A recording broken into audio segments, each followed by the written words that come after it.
команда канчалаган оюндарда жеңишке жетишип отуруп, сонун оюндарды тартуулап мына бүгүн эч бир жеңилүүсүз мындай жарым финалды көздөй жетип келишти. Азыр эми жеңгеме баякы тартып бар, ортодогу, мен жүрдү го, ошого. Нургазы, Маникер менен. Нургазы жөн Жамболот менен Сабыров Айдамир герой менен оюн таласында. Ортомат экен да бу. Жамболот Маникер менен.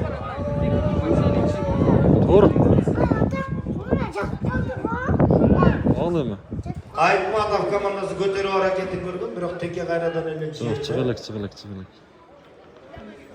Бул ортомат экен да. Айдамир менен Жамболоттун жекеме-жеке жатышын караңыздарчы, жатышын.